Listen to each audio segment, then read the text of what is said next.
story of hidden expertise and quiet strength. Invisible.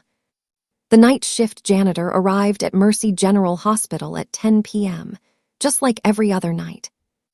Her name was Dr. Sarah Mitchell, 32 years old, former Army Medical Corps, 3 years of active military service, quiet, invisible, forgettable. The hospital staff treated her like furniture. "Mop that section again, Sarah. You missed spots." The charge nurse would bark without looking up. The doctors stepped over her cleaning supplies without acknowledging her existence. The residents made jokes loud enough for her to hear. "I bet she's just some failed military dropout who couldn't hack real medicine." She just kept her head down, cleaned the floors, emptied the trash, and went home to her small apartment. Nobody knew who she really was. Nobody knew she had served her country as a combat field surgeon. The hidden past. 3 years ago, Dr. Sarah Chen served as a combat field surgeon in the U.S. Army Medical Corps. She deployed to a forward operating base in Afghanistan. For 3 intense years, she saved soldiers' lives under impossible conditions, performing emergency surgeries in tents, treating catastrophic combat injuries, working with limited resources but maximum pressure. She was exceptional at her job. Her commanding officers recommended her for commendations. Her soldiers trusted her with their lives. But the weight of it, the constant loss, the injuries she couldn't prevent, the soldiers she couldn't save, it broke something inside her. One night, after losing 3 soldiers in a single shift despite doing everything right, something snapped. She finished her service commitment and walked away from the military, unable to face another deployment. She told herself she was healing, that she was protecting herself from more pain, but really, she was just running. She changed her last name from Chen to Mitchell, got hired as a night janitor at a civilian hospital where no one would know her past, where she could be anonymous, where the weight of human lives wouldn't rest on her shoulders anymore. The hospital was supposed to be her sanctuary, a place where she could heal quietly, invisibly, without judgment. But fate had other plans. The moment. It was 11:47 p.m. on a Wednesday. Sarah was mopping the 3rd-floor corridor when the code blue alarm shattered the silence. "Code blue, room 312, code blue." Chaos erupted. Nurses ran. The crash cart came flying around the corner. Sarah kept mopping. This wasn't her world anymore. But then she heard the voice of Dr. Marcus Reed, the attending physician, growing increasingly panicked. "I don't have a pulse.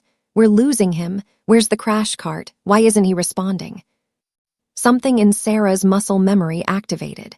20 years of surgical training, of life-and-death decisions, of split-second judgment calls, it all came rushing back. She abandoned her mop and walked toward room 312. The charge nurse, Victoria, a woman who had treated Sarah with contempt for 2 years, tried to block her. "Absolutely not. You need to stay back. This is hospital personnel only." Sarah didn't argue. She simply walked past her. Inside, the scene was chaos.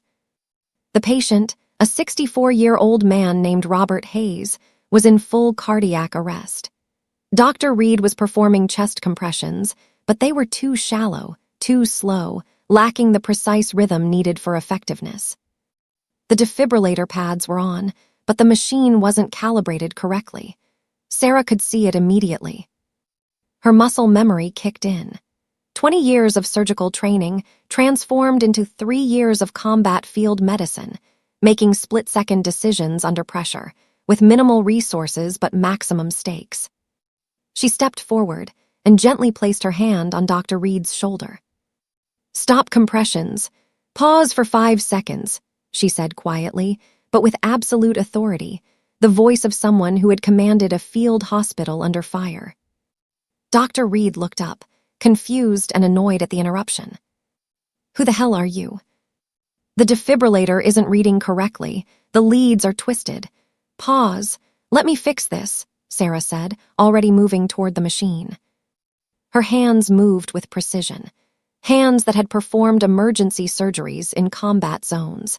hands that remembered exactly what to do when every second counted.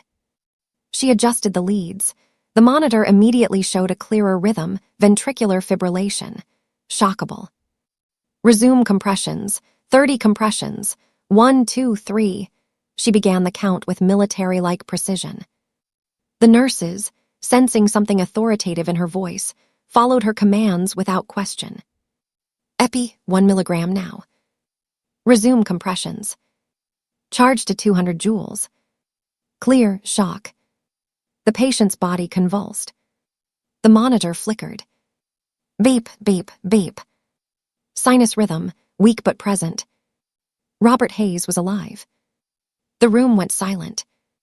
Dr. Reed stared at Sarah, his face a mixture of shock, gratitude, and deep professional confusion. How did you? Who are you? Sarah pulled off her gloves and stepped back, her face instantly returning to its familiar, guarded mask. I was just in the right place at the right time, she said quietly and walked out of the room. Victoria, the charge nurse, stood frozen in the doorway, her contempt transformed into stunned bewilderment. The investigation. Robert Hayes recovered. His family was grateful. The hospital administration, however, was furious. Not grateful, furious. Hospital administrator James Chen, no relation to Sarah, called an emergency meeting with Dr. Reed and the nursing staff. Who authorized a hospital janitor to make medical decisions during a code blue? He demanded. This is a liability nightmare. She could have made things worse. She could have killed him. But Dr. Reed shook his head slowly. Sir, with respect, that woman didn't just save his life. She saved him from a code blue that we were losing. The way she read that monitor, the way she directed compressions, that was expert-level trauma medicine. That wasn't luck. A janitor, Administrator Chen said, his voice dripping with disbelief. A night shift janitor with no credentials performed emergency medicine. Victoria, still visibly shaken, spoke up. Sir, I think we need to find out who she really is. The discovery. The background check revealed everything. Dr. Sarah Chen, Johns Hopkins Medical School, surgical residency completed with honors, trauma surgery fellowship, 20 years of surgical experience, published researcher, award-winning surgeon. She had disappeared from medicine without warning 2 decades ago. The hospital had filed no termination paperwork, no official resignation. She just vanished. And somehow, she had ended up mopping floors in their hospital. Administrator Chen felt the blood drain from his face. He immediately called a meeting with the board of directors. Within hours, federal medical authorities were involved. The Joint Commission was notified. Sarah Mitchell was about to become the most famous anonymous person in America. The confrontation. Late that evening, Sarah was cleaning the lobby when Administrator Chen approached her, flanked by 2 board members and a hospital attorney. Sarah Mitchell, or should I say Dr. Sarah Chen, he began formally. We need to talk in my office now. Sarah's face went pale. She had run from this moment for 20 years. She followed them upstairs, her janitor's uniform suddenly feeling like a costume. In the office, Administrator Chen laid out the facts with clinical precision. You are a credentialed trauma surgeon operating as a janitor. You performed emergency medical intervention without a current medical license. You have violated multiple hospital policies and potentially federal medical laws. He paused, letting the weight of those words settle. However, he continued, you saved a man's life with a level of skill that most trauma surgeons couldn't match. And you did it despite having been out of active medical practice for 3 years after your military service. Sarah said nothing. Her hands were folded tightly in her lap. The question is, why? Why would someone with your credentials, your military background, your expertise, choose to mop hospital floors? The truth. Sarah looked up, and for the first time in 3 years, she let someone see the real her. Because I failed, she said quietly. Because I couldn't live with the weight of losing soldiers I was trying to save. Because the combat trauma became too much, and I couldn't handle another deployment. She paused, her voice trembling slightly. I told myself I was healing, that I was protecting myself from more pain. But really, I was just running. I became invisible so I wouldn't have to face who I used to be, a soldier, a fighter, someone who saves lives under pressure. The attorney leaned forward. Dr. Chen, can we call you that?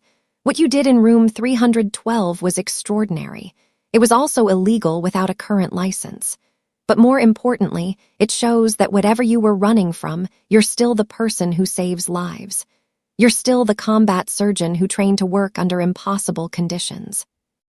Administrator Chen nodded slowly. Your medical license can be reinstated with current certifications. The hospital will cover the costs. But more than that, we want you to come back, not as a janitor, as a trauma surgeon, as our chief of emergency medicine. Sarah looked at him, her eyes filling with tears for the first time in years. I don't know if I can, she whispered. What if I fail again? What if what if a patient dies on my watch? Then you'll do what you've always done, the attorney said. You'll save the ones you can, and you'll carry the ones you can't. That's what soldiers do. That's what doctors do. That's what heroes do. The revelation. The story went viral immediately. Night shift janitor, revealed to be Army combat surgeon who walked away from military. Hidden hero, the former combat doctor who cleaned floors to heal from war. Why did one of the Army's most skilled combat surgeons disappear?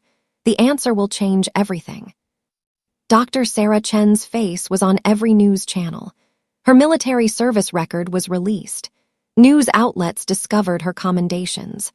Her story was debated in hospitals, military circles, and veterans forums across the country.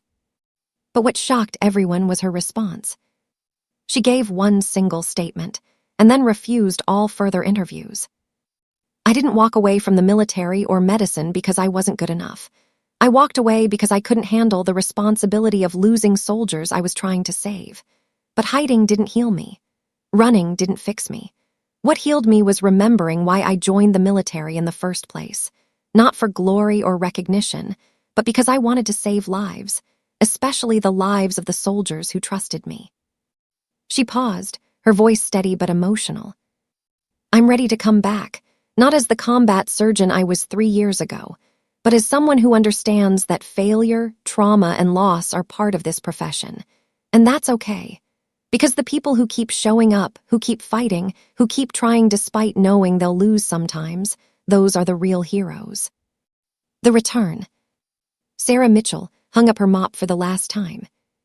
She started the process of medical license reinstatement, updated her certifications, completed the mandatory continuing education requirements.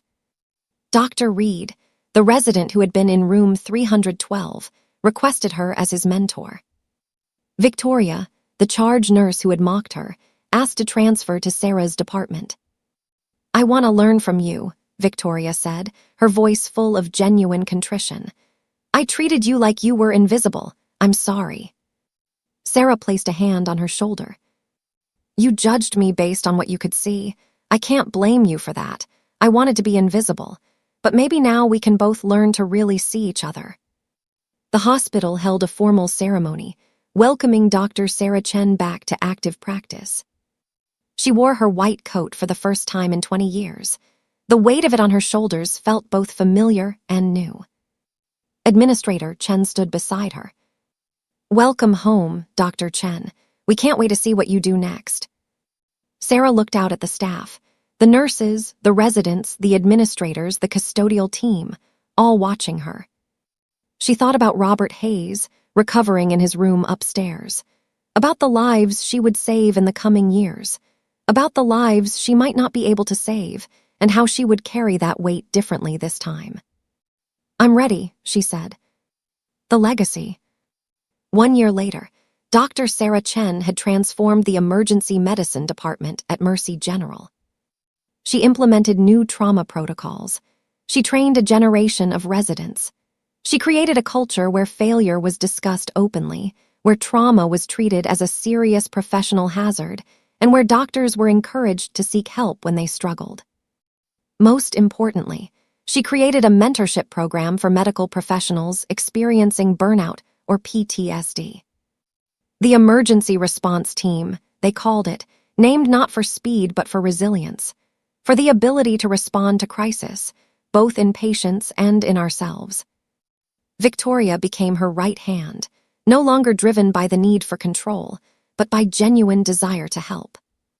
Dr. Reed became one of her most accomplished proteges. And Robert Hayes, the man she saved on that night shift, visited the hospital regularly to volunteer, telling his story to anyone who would listen. That woman didn't just save my life. She showed me that heroes aren't always who we think they are. Sometimes they're mopping floors right in front of us, and we just don't recognize them. Epilogue, home. 2 years after returning to medicine, Dr. Sarah Chen stood in her office, a real office, not an administrator's space, but her own sanctuary, looking out at the city lights below. On her desk sat 2 things: a framed photograph of her surgical team, and a worn janitor's mop handle, which she kept as a reminder. Not of shame, not of failure, but of the journey, of what it meant to disappear and find yourself again. A young resident knocked on her open door. "Dr. Chen, I wanted to talk to you. I'm thinking about stepping back from medicine for a while. I can't handle the pressure anymore." Sarah gestured for her to sit. "Tell me about it," she said quietly. And she listened, really listened, because she understood what it meant to break, and more importantly, she understood what it meant to heal. Please like and subscribe.